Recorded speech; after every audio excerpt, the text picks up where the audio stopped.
মেরাজ শব্দের অর্থ হল ঊর্ধ্ব গগন, যা দিয়ে উপরে ওঠা হয়। আর ইসরা শব্দের অর্থ হল নৈশী ভবন বা রাত্রিতে যে ভবন করা হয় তাকে নৈশী ভবন বলা হয়। এখানে ইসরা বলতে হযরত মুহাম্মদ রাসূলুল্লাহ সাল্লাল্লাহু আলাইহি ওয়াসাল্লামকে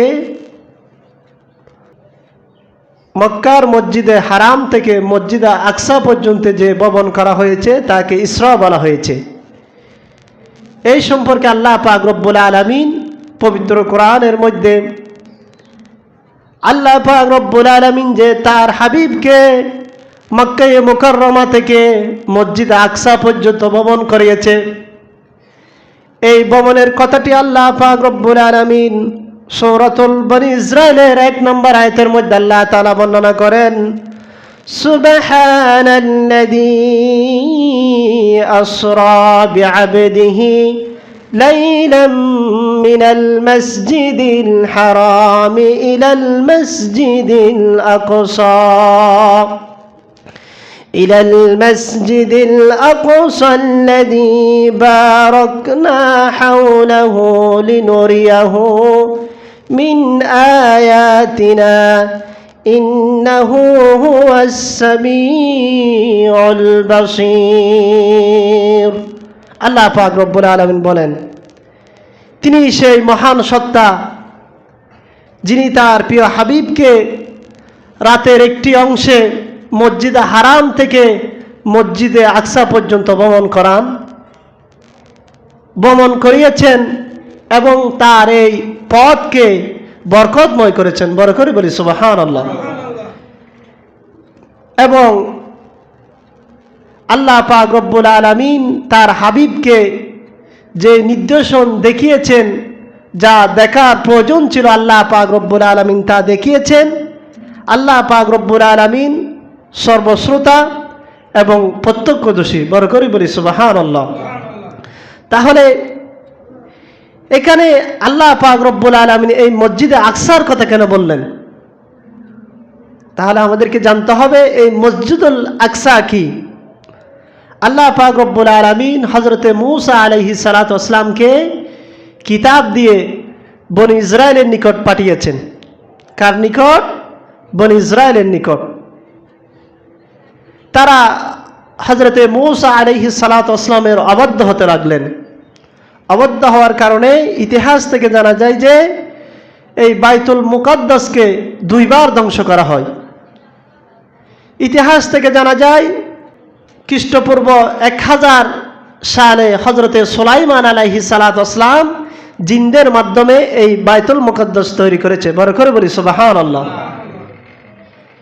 এই বাইতুল মুকাদ্দাস নির্মাণ করার 600 বছর পর 586 খ্রিস্টাব্দে বেবিলনের সম্রাট এই বাইতুল মুকাদ্দাসের মধ্যে ইহুদিরা বিভিন্ন মূর্তি পূজা করতে লাগলো এবং গ্রহিত কাজ করতে লাগলো, যুদ্ধ বিগ্রহের মধ্যে লিপ্ত হয়ে গেল।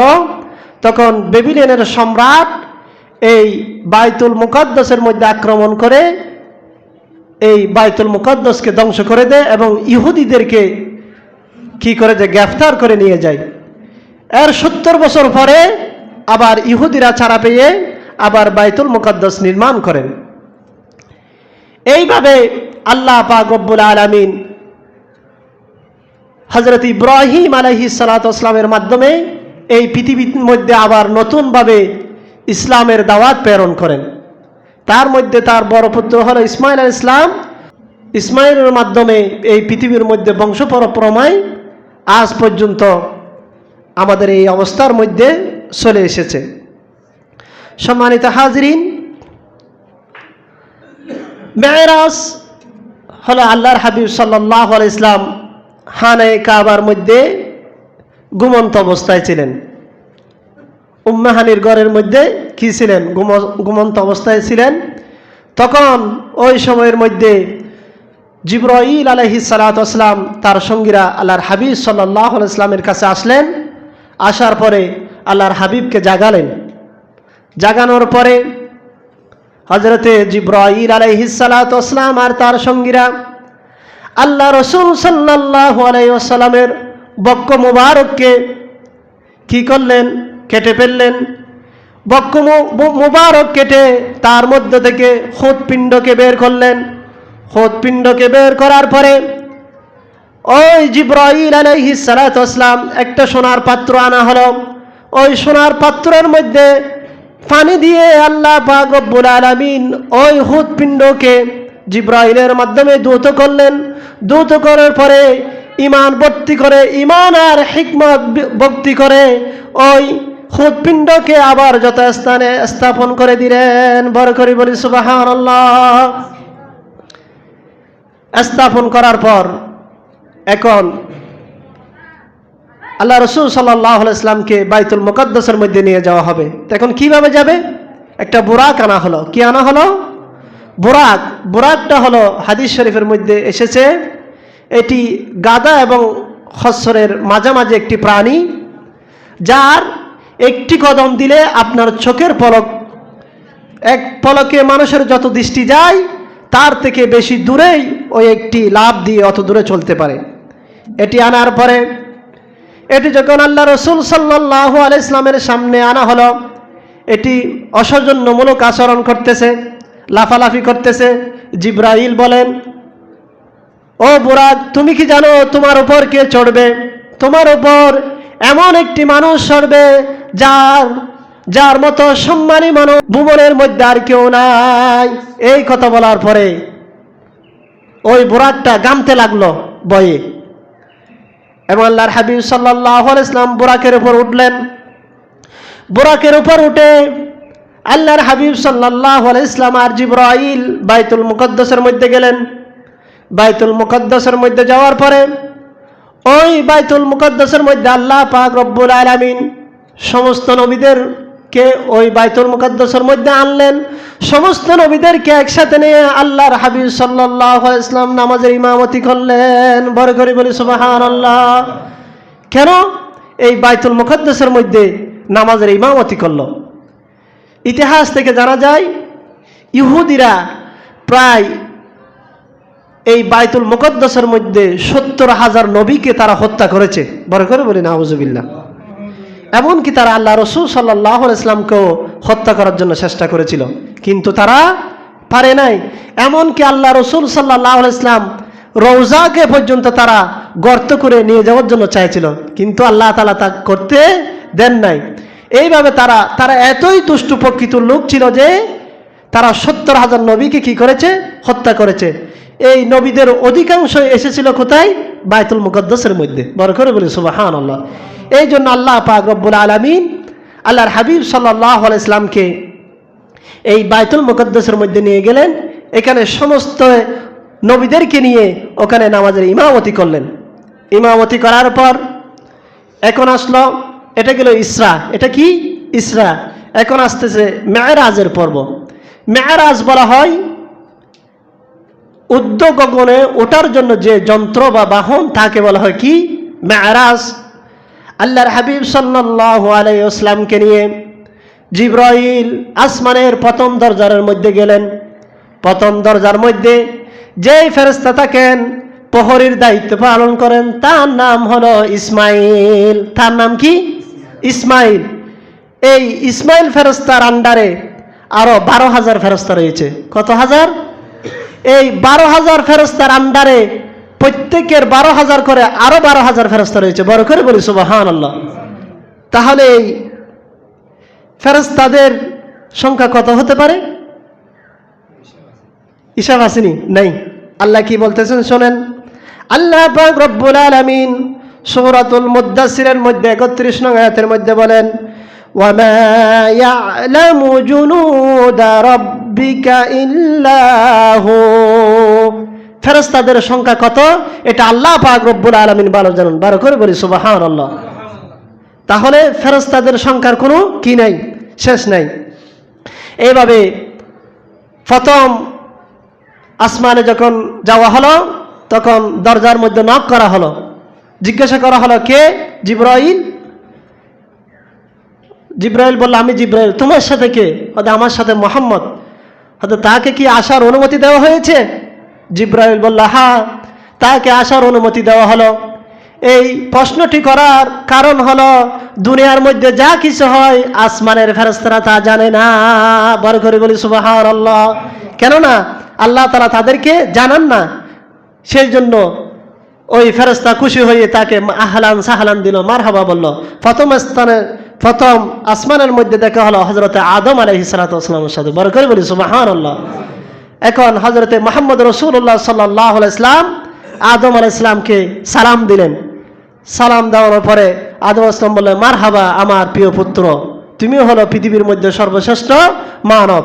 এবং আদম আলাইহিস সালামের সাথে কথোপকথনের পরে দ্বিতীয় আসমানে নক করা হলো।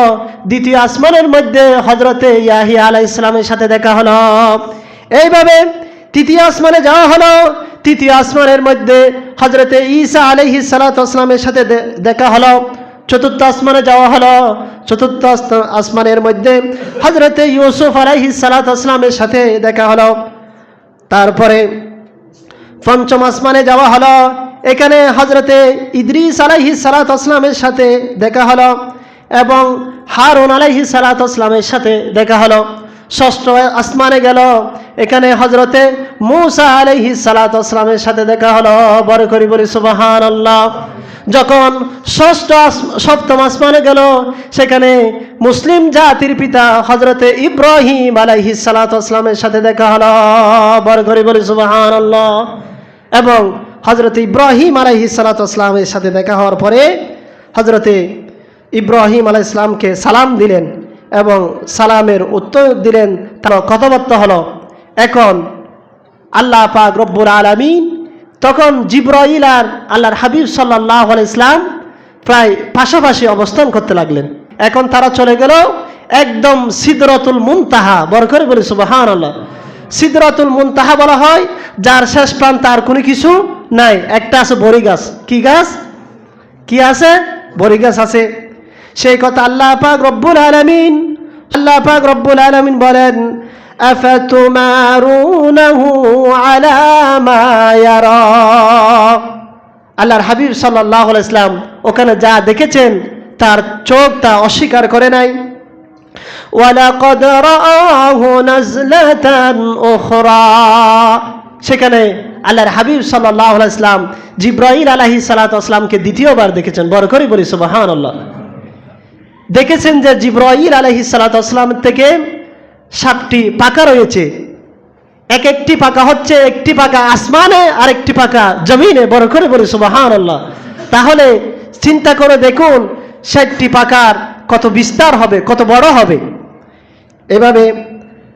এভাবে তারা কি করলো? সিদরাতিল মুনতাহা। তারা দুইজনে সিদরাতুল মুনতাহা পর্যন্ত পৌঁছে গেল। তার পাশে হলো জান্নাতুল মাওয়া। তার পাশে হলো জান্নাতুল মাওয়া। জান্নাতুল মাওয়া হলো পৃথিবীর মধ্যে মানুষের জন্য তাওয়াফ করার জন্য কি রয়েছে? কাবা শরীফ রয়েছে। এটা হলো মানুষের জন্য। আর এই জান্নাতুল মাওয়া হলো কাবা শরীফের বরাবর আসমানের মধ্যে, যেটা ফেরেশতারা ওটার মধ্যে কি করে থাকে? তাওয়াফ করে থাকে। বড় করে বলি সুবহানাল্লাহ। এটা একদিনে 70,000 ফেরেশতা কি করে? তাওয়াফ করে।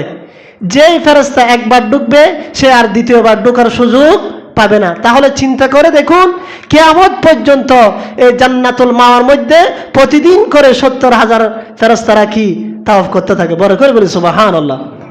এইভাবে আল্লাহ পাক রব্বুল আলামিন তার হাবিবকে এই নির্দেশনাগুলো দেখালো এবং ইজ ইয়াগশাস সিদরাতা মা ইয়াগশা, এবং যেই গাছ দেখালো বড়ি গাছ, ওই গাছের মধ্যে বিভিন্ন ফেরেশতারা পাখির মাধ্যমে সোনার পাখির মাধ্যমে ওই গাছের মধ্যে সাজানো আছে আল্লাহর হাবিব সাল্লাল্লাহু আলাইহি ওয়াসাল্লামকে আমন্ত্রণ করার জন্য। বড় করে বলি সুবহানাল্লাহ।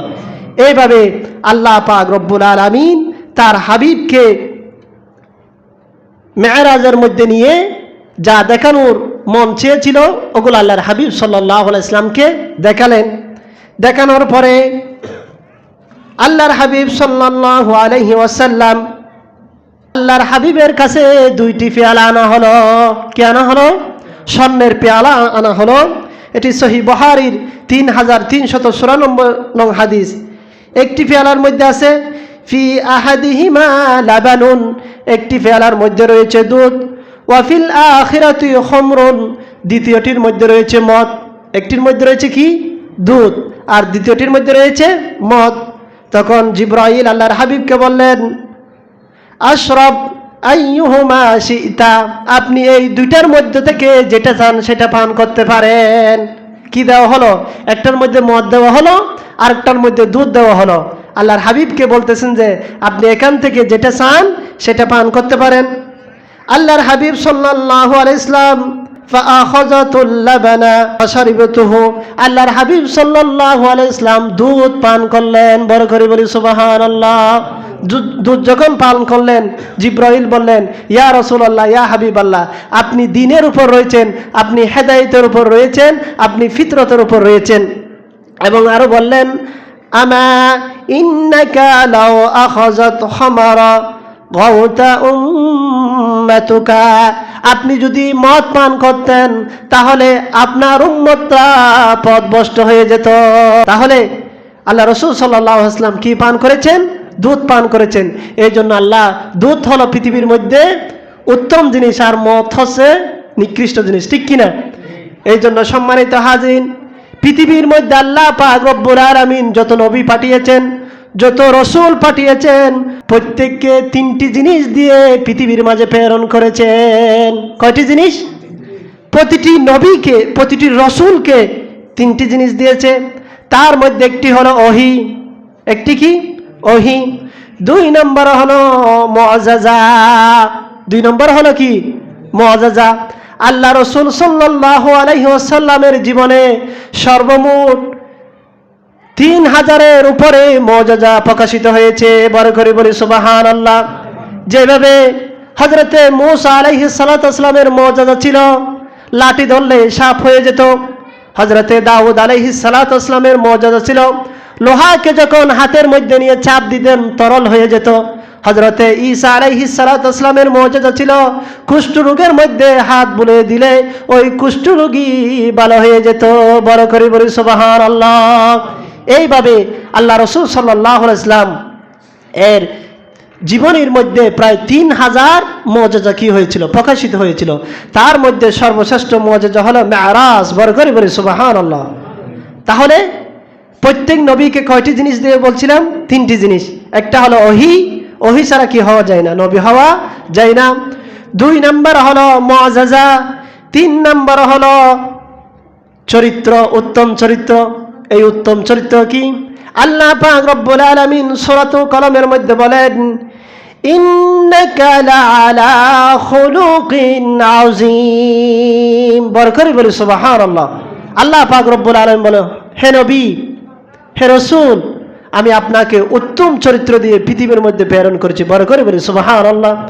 আমার রাসূলের শান কত, আমার রাসূলের মান কত!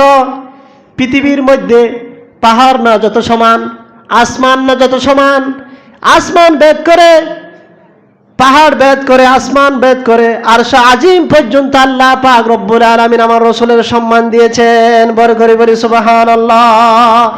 তাহলে এই 3টি কি ছাড়া, এই 3টি জিনিস ছাড়া কি হওয়া যায় না? নবী হওয়া যায় না। তাহলে এই মেরাজ হলো আল্লাহর হাবিব সাল্লাল্লাহু আলাইহি ওয়াসাল্লামের জীবনের মধ্যে সর্বশ্রেষ্ঠ মুআজ্জাজা। আনাস ইবনে মালিক রাদিয়াল্লাহু তাআলা হতে বর্ণিত, এক কওমের পাশ দিয়ে যাচ্ছিল, দেখতেছিল তারা তাদের নখ দিয়ে, নখগুলো হলো তামার, এই তামার নখ দিয়ে তাদের মুখগুলো আঁচড়াচ্ছে, তাদের শরীরগুলো আঁচড়াচ্ছে। আল্লাহর হাবিব বললেন, এরা কারা? জিবরাইলকে জিজ্ঞাসা করলো, এরা কারা? জিবরাইল বলল, ইয়াকুলুনা লুহুমান নাস, এরা হলো যারা দুনিয়ার মধ্যে মানুষের গোশত ভক্ষণ করত। বড় করে বলি নাউজুবিল্লাহ। গোশত ভক্ষণ বলতে কি বোঝানো হয়েছে? গোশত ভক্ষণ বলতে যারা মানুষের গীবত করত, এই সমস্ত লোকেরা তামার নখ দিয়ে নিজেকে আশ্রাচ্ছে। আরো বলা হয়েছে, এবং ওই সমস্ত লোক যারা মানুষের সম্মান হানি করেছে। তাহলে বোঝা গেল যে মানুষের সম্মান হানি করা যাবে না। তাহলে মানুষের সম্মান হানি যদি করা হয় তাহলে তাদেরকে কাল কিয়ামতের ময়দানে কঠিন আযাব দেওয়া হবে। এরপরে কিছুক্ষণ যাওয়ার পরে আল্লাহর হাবিব সাল্লাল্লাহু আলাইহি ওয়াসাল্লাম সুঘ্রাণ পেতে লাগলেন। কি পেতে লাগলেন? সুঘ্রাণ পেতে লাগলেন। জিব্রাইলকে জিজ্ঞাসা করলো, ইয়া জিব্রাইল, এই সুঘ্রাণ কিসের? এই সুঘ্রাণ কিসের? তখন জিব্রাইল বলল, এই সুঘ্রাণ হলো ফেরাউনের কন্যা যেই দাসী ছিল, চুল আঁচড়াত, এই সুঘ্রাণ হলো ওই কন্যারা তার সন্তানদের। বড় করে বলি সুবহানাল্লাহ। এই ঘটনাটা কি? একদিন ফেরাউনের কন্যার দাসী তার চুল আঁচড়াচ্ছে, চুল আঁচড়াতে ওই শিরোটা মাটির মধ্যে পড়ে গেল। পড়ে যাওয়ার পরে কি করলো? বিসমিল্লাহ বলে ওই শিরোটা তুললেন। তখন ফেরাউনের কন্যা বলল, তুমি যে আমার বাপের নাম না নিয়ে এটা কার নাম নিয়েছ? এই দেশের রাজত্ব চালায় আমার বাপ, এই দেশের প্রভু হলো আমার পিতা, তুমি আমার পিতার নাম নিয়ে কার নাম নিয়েছ? তখন ওই ফেরাউনের কন্যার দাসী বলল, আমি তার নাম নিয়েছি যে তোমার রব, তোমার বাবার রব, আমার রব, সে আল্লাহ পাক রব্বুল আলামিনের নাম নিয়ে আমি এই চিরুনি তুলেছি। বড় করে বলি সুবহানাল্লাহ। এখন কি করলো? ওই ফেরাউনের কন্যা গিয়ে তার বাবাকে বলল, এরকম এরকম ঘটনা। ফেরাউন ওই তার কন্যার দাসীকে বলল, তুমি যদি এই ধর্ম থেকে যদি ফিরে না আসো তাহলে আমি তোমাকে আগুনের মধ্যে কি করব? নিক্ষেপ করব। কে বলল? ফেরাউন বলল। কিন্তু ওই মহিলা, ওই ইমানদার মহিলা দ্বীনের উপর অটল রইল। তখন যখন ওই মহিলা ফেরাউনের উপর আনলো না, তখন কি করলো? ওই মহিলার বাচ্চাকে আগুনের মধ্যে নিক্ষেপ করে দিল। একটা সন্তানকে কি করে দিল? আগুনের মধ্যে নিক্ষেপ করে দিল। তখন ওই মহিলা আল্লাহর উপর আস্থা রাখলেন, আল্লাহর উপর ঈমান রাখলেন। দ্বিতীয় আরেকটা বাচ্চাকে আগুনের উপর নিক্ষেপ করলো। তৃতীয় নম্বর, ওই মহিলার একটা দুধের শিশু ছিল। তৃতীয়ত বলল, তুমি যখন আল্লাহর উপর আমার উপর ঈমান যতক্ষণ আনবে না তাহলে তোমার এই দুধের শিশুকে আমি আগুনের মধ্যে নিক্ষেপ করব। এই কথা বলার পরে ওই মহিলার অন্তর একটু কি হয়ে গেল, আমার দুধের শিশুকে কি করে দিবে? আগুনের মধ্যে ফেলে দিবে। তার অন্তরটা নরম হয়ে গেল।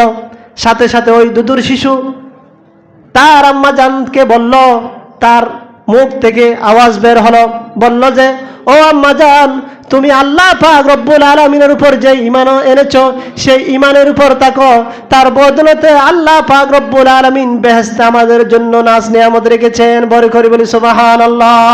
সাথে সাথে ওই সন্তানকে সহ আগুনের মধ্যে নিক্ষেপ করা হলো। ওই জান্নাতের মধ্যে যখন গিয়েছে আল্লাহর হাবিব সাল্লাল্লাহু আলাইহি ওয়াসাল্লাম, ওই দাসীরা তার সন্তানদের সুঘ্রাণ পেল। বড় করে বলি সুবহানাল্লাহ। তাহলে এইভাবে পূর্ববর্তী যারা ছিল তারা আল্লাহ পাক রব্বুল আলামিনের উপর ঈমান এনেছিলেন। সম্মানিত হাজরিন, এখন মেরাজ শেষ হওয়ার পর আল্লাহ রাসূল সাল্লাল্লাহু আলাইহি ওয়াসাল্লাম কি রাতে রাতে আবার মক্কার মধ্যে চলে আসলেন। কোথায় চলে আসলেন? মক্কার মধ্যে চলে আসলেন। উম্মে হানিকে বললেন, ফজরের নামাজ পড়ার পর উম্মে হানিকে বললেন, ও উম্মে হানি, তুমি কি জানো আমি কাল রাতে বাইতুল মুকদ্দাসে গিয়েছি, সেখান থেকে 7 আসমান গিয়েছি। উম্মে হানি বিশ্বাস করলো। বিশ্বাস করার পরে বলল যে, আপনি আর এই ঘটনা কাউকে বলবেন না। আপনি যদি এই ঘটনা কাউকে বলেন তাহলে তারা আপনাকে বিশ্বাস করবে না, আপনাকে জাদুকর বলবে, আপনাকে পাগল বলবে। কিন্তু আল্লাহ রসুলের কাজ হচ্ছে আল্লাহ তাআলার পক্ষ থেকে যা দিবেন তা মানুষের কাছে প্রচার করে দেওয়া। এখানে নিজের মধ্যে রাখার কোনো কিছু নেই। কিন্তু ফজরের নামাজের পর আল্লাহ রসুল সাল্লাল্লাহু আলাইহি ওয়াসাল্লাম আস্তে আস্তে করে মানুষকে বলতে লাগলেন। আল্লাহর হাবিব সাল্লাল্লাহু আলাইহি ওয়াসাল্লাম হানায়ে কাবার পাশে বসে আছেন। আবু জাহেল আসলো। আবু জাহেল এসে বলল যে, ও মুহাম্মদ, আজ কি নতুন কোনো খবর আছে? আল্লাহ রসুল বললেন যে, হ্যাঁ আছে তো, কি খবর? আল্লাহ রসুল বললেন যে, আমি গতকালকে বাইতুল মুকদ্দাসে গিয়েছি, সেখান থেকে 7 আসমান আমি ভ্রমণ করেছি। এটা শোনার পরে আবু জাহেল, তুমি কি সত্যি বলছো? আচ্ছা। আবু জাহেল তখন বলল যে, তুমি যে কথা বলেছ সেই কথা আমি তোমার লোকদেরকে ডেকে আনি, তাদের সামনে তোমার থেকে এই কথা বলতে হবে। যেহেতু তারা জানে যে মক্কায় মুকাররমা থেকে বাইতুল মুকাদ্দাসে যেতে 1 মাসের সময়। তো কিভাবে তুমি এক রাতের মধ্যে গেলে, কিভাবে এক রাতের মধ্যে আসলে? তখন এখন আবু জাহেল একটা কি পেয়ে গেল, হ্যাঁ মুহাম্মদ তুমি যে কথা বলেছ এই কথার উপর অটল থাকবে, আমি মানুষকে তোমার নিকট এনে দিই, তাদের সম্মুখে তোমাকে এই কথা বলতে হবে। আল্লাহ রাসূল বললেন ঠিক আছে আমি বলবো, সমস্যা নাই। সবাইকে আনা হলো। আনার পরে আল্লাহর হাবিব সাল্লাল্লাহু আলাইহি ওয়াসাল্লাম সবার সামনে যখন এই কথা বললেন, কেউ হাততালি দিতে লাগলো, কেউ টিক্কারি করতে লাগলো। যারা মুসলমান হয়েছে সেখান থেকে কেউ কেউ কাফের হয়ে গেল। কি হয়ে গেল? কাফের হয়ে গেল। এই জন্য আল্লাহ পাক রব্বুল আলামিন যারা কাফের হয়ে গেছে তাদের সম্পর্কে আল্লাহ সুবহানাহু ওয়া তাআলা বলেন, জাআলনার রুয়াল্লাতী আরাইনাকা ইল্লা ফিতনাতান লিন্নাস। আল্লাহ পাক রব্বুল আলামিন বলেন, আমি যে আপনাকে বেহেশত দেখিয়েছি, দুজুক দেখিয়েছি, 7 আসমান ভ্রমণ করিয়েছি, কিছু কিছু মানুষ এর মধ্যে ঈমান আনবে আর কিছু পথভ্রষ্ট হবে। বড় করে বলি সুবহানাল্লাহ। তাহলে যারা ঈমান আনার কথা ছিল তারা আল্লাহ রাসূলকে বিশ্বাস করেছে, যারা ঈমান আনে নাই তারা আল্লাহ রাসূলের উপর বিশ্বাস করে নাই। এখন এক লোক গিয়ে বলল হযরত আবু বকরকে, তুমি কি শুনেছো মুহাম্মদ কি বলে? মুহাম্মদ নাকি কাল রাত্রে বাইতুল মুকাদ্দাসের মধ্যে গিয়েছে। কোথায় গিয়েছে? বাইতুল মুকাদ্দাসের মধ্যে গিয়েছে, সেখান থেকে 7 আসমান ভ্রমণ করেছে। তুমি কি এই কথা মানো? হযরত আবু বকর বললেন, আল্লাহ রাসূল যদি এই কথা বলে থাকে তাহলে তিনি সত্য কথা বলেছেন। বড় করে বলি সুবহানাল্লাহ। কেননা এর থেকে আরো আমি বড় জিনিস আরো বিশ্বাস করি। কি বিশ্বাস করি? আল্লাহ রাসূলের কাছে সকাল বিকাল আসমান থেকে যে ওহী আসে, ওই ওহীর উপর আমি আবু বকর বিশ্বাস রাখি। বড় করে বলি সুবহানাল্লাহ। সেখান থেকে আবু বকরের নামের শেষে সিদ্দিক নামটা আল্লাহ রাসূল সাল্লাল্লাহু আলাইহি ওয়াসাল্লাম উপাধি দিয়ে দিয়েছেন। বড় করে বলি সুবহানাল্লাহ। এইভাবে মেরাজের ঘটনা কেউ বিশ্বাস করতে লাগলো, আবার কেউ অস্বীকার করতে লাগলো। এখন কেউ কেউ বলো যে মেরাজ সশরীরে হয় নাই। কি হয় নাই? সশরীরে হয় নাই। কিন্তু আল্লাহ তাআলা বলেন, সুবহানাল্লাযী আসরা বিআবদিহি লাইলাম মিনাল মাসজিদিল হারাম। আব্দুল শব্দের অর্থ হচ্ছে বান্দা। আব্দুল শব্দের অর্থ কি? বান্দা। এটা যদি মেরাজ যদি সশরীরে না হতো, স্বপ্নের মাধ্যমে হতো, তাহলে কাফেররা বিশ্বাস করতো। মনে করেন আমরা যখন ঘুমাই স্বপ্নের মাধ্যমে তো আমরা ঢাকায় চলে যাই না? স্বপ্নের মাধ্যমে ইউরোপ আমেরিকা আমরা ঘুরে আসি কিনা? এটা যদি আল্লাহ রাসূল যদি বলতো আমি স্বপ্নে কালকে বাইতুল মুকাদ্দাস গিয়েছিলাম, সেখান থেকে 7 আসমান গিয়েছিলাম, তাহলে কাফেররা বিশ্বাস করত। এখন আল্লাহ রাসূল বলল যে আমি সশরীরে গিয়েছি। কি গিয়েছি? সশরীরে গিয়েছি। এখান থেকে বোঝা যায় যে আল্লাহ রাসূল সাল্লাল্লাহু আলাইহি ওয়াসাল্লাম কি গিয়েছে? সশরীরে গিয়েছে। যুগ যুগ ধরে কাফেররা, মুশরিকরা, ইহুদিরা তারা এটা মানতে কিস না। আল্লাহ বলেন সুবহানা, এটা বিস্ময়কর জিনিস।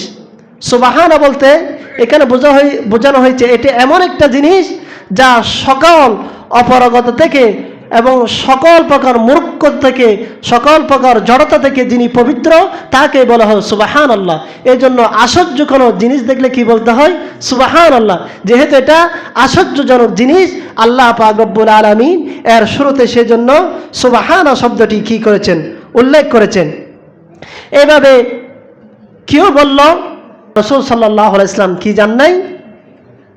ঘুমের মধ্যে গিয়েছে বা এই সশরীরে যান নাই। কিন্তু আল্লাহ তাআলা তা কোরআনের আয়াত দিয়ে প্রমাণ করে দিয়েছে যে আমি আমার হাবিবকে নিজেকে দেখার জন্য, তার সাথে আলিঙ্গন করার জন্য, তাকে উপহার দেওয়ার জন্য আমি আল্লাহ পাক রব্বুল আলামিন 7 আসমান হয়ে, সিদরাতুল মুনতাহা হয়ে, লা মাকান হয়ে আল্লাহ পাক রব্বুল আলামিনের সাক্ষাতের জন্য নিয়ে গিয়েছেন। বড় করে বলি সুবহানাল্লাহ। তাহলে একটা কথা কি আর লাগবেন যে নামাজ এই মেরাজের মধ্যে স্পেশাল আল্লাহর হাবিব সাল্লাল্লাহু আলাইহি ওয়াসাল্লামকে দেওয়া হয়েছে। আপনি হজ বলেন, যাকাত বলেন, যত ইবাদত আছে সবগুলো কিন্তু দেওয়া হয়েছে দুনিয়ার মধ্যে। নামাজ দেওয়া হয়েছে কোথায়? আসমানে। তাহলে নামাজের গুরুত্ব বেশ না কম? বেশি। এটা যেহেতু স্পেশালভাবে দেওয়া হয়েছে তাহলে এটার গুরুত্ব কি? বেশি। এটার গুরুত্ব আমাদের কাছে একদমই কম। এখন, ঠিক কিনা? ঠিক কিনা? আমরা আসলে এখন নিজেদেরকে মুসলমান বলে দাবি করি, কিন্তু আপনারা নিজেদেরকে মুসলমান দাবি করতে পারেন ঠিকই, কিন্তু আল্লাহ তাআলার বালামে খাতায় আপনাদের নাম নাই। কোনো সন্তান যদি আপনার সন্তানকে স্কুলে দিয়েছেন, আপনার সন্তানকে স্কুলে দিয়েছেন, সে সারা বছর স্কুলে যায় না, একদিন স্কুলে যায়, খাতায় নাম থাকবে? হুবহুব আল্লাহ পাক রব্বুল আলামিন দুনিয়ায় হয়তো আপনাদের মুসলমান হিসেবে নাম থাকতে পারে, আল্লাহ তাআলার আমলনামায়, আল্লাহ তাআলার কিতাবের মধ্যে আপনাদের নাম থাকবে না যদি আপনারা মুসল্লি না হন, ঠিক কিনা? এই জন্য আউয়ালু মা ইউহাসাবু বিহিল আবদি ইয়াউমাল কিয়ামাতিস সালাহ, কাল কিয়ামতের ময়দানে সর্বপ্রথম কিসের হিসাব নেওয়া হবে? নামাজের হিসাব নেওয়া হবে। যেহেতু এটা স্পেশাল, সমস্ত ইবাদত দুনিয়ার মধ্যে দেওয়া হয়েছে, এটা দেওয়া হয়েছে কোথায় গিয়ে? আসমানে গিয়ে। এই জন্য সম্মানিত ভাইয়েরা, আপনি যদি মদ খান, আপনি যদি মদ পান করেন, আপনাকে কাফের বলা হয় নাই। আপনি যদি জানা করেন, আপনাকে কাফের বলা হয় নাই। আপনি যদি সুদ খান, আপনাকে কাফের বলা হয় নাই। আপনি যদি ইয়াবা ট্যাবলেট বেচেন, তাহলে আপনাকে কাফের বলা হয় নাই। যে ব্যক্তি নামাজ ছেড়ে দিল, মা তারাকাস সালাতা ফাকাদ মুতাআম্মিদা কাফারা, যেই নামাজ ছেড়ে দিল সে আপাতত দৃষ্টিতে কাফের হয়ে গেল। বড় করে বলি নাউজুবিল্লাহ। তাহলে আমরা কয়জন এখন প্রকৃত নামাজি আছি? আমরা কি করি? আর একটু বয়স হোক, যখন দুনিয়ার মধ্যে যখন আর কোনো কাজে আসে না, তখন এসে মসজিদ ধরে। দুনিয়ার মধ্যে যখন সন্তানের কোনো কাজে আসে না, যখন হাতগুলা লুজ হয়ে গেছে, ফাগুলা লুজ হয়ে গেছে, চোখ দিয়ে ভালো করে দেখে না, সেই চোখ সেই ফা দেওয়ার জন্য আল্লাহকে আসে। যখন যৌবন ছিল, যখন বয়স ছিল, তখন মসজিদে আসে নাই। এই জবাবদিহিতা কি আল্লাহ পাক রব্বুল আলামিনের কাছে আমরা করতে পারবো? এই জন্য আপনি যদি দাঁড়িয়ে নামাজ পড়তে না পারেন, তাহলে বসে পড়েন।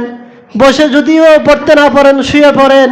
শুয়ে যদি পড়তে না পারেন, ইশারায় পড়েন, তারপরে নামাজ বাদ দিয়ে যাবে না, ঠিক কিনা? তাহলে মেরাজের শিক্ষা কি? মেরাজের শিক্ষা হলো এই যে আল্লাহ পাক রব্বুল আলামিন আমাদের জন্য স্পেশাল, এখানে মাঝখানে আরো লম্বা হয়ে যাবে, সেই জন্য আল্লাহ পাক রব্বুল আলামিন তার হাবিবকে 50 ওয়াক্ত নামাজ কি দিয়েছিল? কয় ওয়াক্ত দিয়েছিল? 50 ওয়াক্ত। মাঝে আসার পরে হযরতে মূসা আলাইহিস সালাতু ওয়াস সালামের সাথে দেখা হলো। বলল যে, ইয়া মুহাম্মদ, আপনাকে আল্লাহ তাআলা কি উপহার দিয়েছে? নামাজ উপহার দিয়েছে। কত রাকাত? 50 রাকাত। মূসা আলাইহিস সালাম বলল যে, আমি দুনিয়ার মধ্যে মানুষ সরিয়েছি, তোমার উম্মতরা এতগুলো নামাজ কি করতে পারবে না, আদায় করতে পারবে না, তুমি আল্লাহর কাছে যাও। আল্লাহর কাছে গেল, 10 রাকাত কমিয়ে দিল, আবার গেল 10 রাকাত কমিয়ে দিল, আবার গেল 10 রাকাত কমিয়ে দিল। এইভাবে কমাতে কমাতে 5 ওয়াক্তের মধ্যে আসলেন। 5 ওয়াক্তের মধ্যে আসার পরে হযরতে মূসা আলাইহিস সালামের সাথে দেখা হলো। মূসা বললেন, ও মুহাম্মদ রাসূলুল্লাহ সাল্লাল্লাহু আলাইহি ওয়াসাল্লাম, আপনাকে কত উপহার দিয়েছে, আমাকে 5 ওয়াক্ত দিয়েছে। তখন মূসা বলল, এই 5 ওয়াক্ত তোমার উম্মত কি করতে পারবে না, আদায় করতে পারবে না, তুমি আবার যাও। আল্লাহ রাসূল বললেন, আমার থেকে লজ্জা লাগতেছে, আমি আর পারবো না, আমি আর পারবো না। আল্লাহ পাক রব্বুল আলামিন বলেন, তোমার উম্মত যদি 5 ওয়াক্ত নামাজ পড়ে, এই 5 ওয়াক্তের বদলতে আমি আল্লাহ পাক রব্বুল আলামিন 50 ওয়াক্ত সওয়াব দিয়ে দিব। বড় করে বলি সুবহানাল্লাহ। এই জন্য উম্মতে মুহাম্মাদির একটি যদি ভালো কাজ করে, তার বিনিময়ে 10টি সওয়াব দেওয়া হয়। বড় করে বলি সুবহানাল্লাহ। তাহলে এই নামাজ থেকে আজ আমরা বহু দূরে, ঠিক কিনা? তাহলে সম্মানিত হাজির, আমাদের সংসারকে যদি সুখী করতে চাই, আমাদের সংসারকে যদি মধুময় করতে চাই, তাহলে নিজেকে আগে নামাজি হতে হবে, স্ত্রীকে নামাজি বানাতে হবে, পুত্রকে নামাজি বানাতে হবে। তখন দেখবে যে আপনার সন্তান, যে ঘরের মধ্যে স্বামী স্ত্রী জামাতে নামাজ পড়ে, সন্তান তার পিছনে দাঁড়ায়, ওই ঘরের মধ্যে কোনোদিন ওই সন্তান মদদি হতে পারে না, ইয়াবাখোর হতে পারে না, টেন্ডারবাজ হতে পারে না। সেই জন্য ছোট কাল থেকে আমাদের সন্তানদেরকে নামাজমুখী করতে হবে, মসজিদমুখী করতে হবে। এখন আমাদের মসজিদে, প্রায় মসজিদে দেখা যায় যে মুরব্বীরা মসজিদে, ছোট ছেলে দেখা যায় না। আরও মসজিদে দেখা যায় যে ছোট ছেলে যদি আসলে মুরব্বীরা হেড হেড করে ডাক দিয়ে, মনে যাও যাও। ছোট বাচ্চারা মসজিদে আসবে, এরা একটু দুষ্টুমি করবে। এরা যদি দুষ্টুমি না করে, পরবর্তী প্রজন্ম মুসল্লি পাবে না। সেজন্য তারা দুষ্টুমি করলেও তাদেরকে বুঝিয়ে মসজিদে আনতে হবে। দুষ্টুমি করতে করতে একদিন ঠিক হয়ে যাবে। আপনিও যখন ছুটিয়েছিলেন আপনিও দুষ্টুমি করেছিলেন, ঠিক কিনা? এই জন্য আমাদের মা বাবাদের উচিত আমাদের সন্তানকে মসজিদমুখী করা। এদেরকে যদি আমরা মসজিদমুখী না করি তাহলে তারা বিভিন্ন কুসংস্কারের সাথে কি যাবে, মিশে যাবে। সম্মানিত হাজিরিন, এই মেরাজ থেকে আমাদের শিক্ষা হলো আল্লাহর হাবিব সাল্লাল্লাহু আলাইহি ওয়াসাল্লাম যে আমাদের জন্য 5 ওয়াক্ত নামাজ এনেছে, এই নামাজ যেন আমরা সহি শুদ্ধভাবে এবং নিয়ম কারণ মেনে আমরা যেন এই নামাজ আদায় করি। ওয়া আখিরু দাওয়ানা আলহামদুলিল্লাহি রাব্বিল আলামিন। আসসালামু আলাইকুম ওয়া রাহমাতুল্লাহি ওয়া বারাকাতুহু।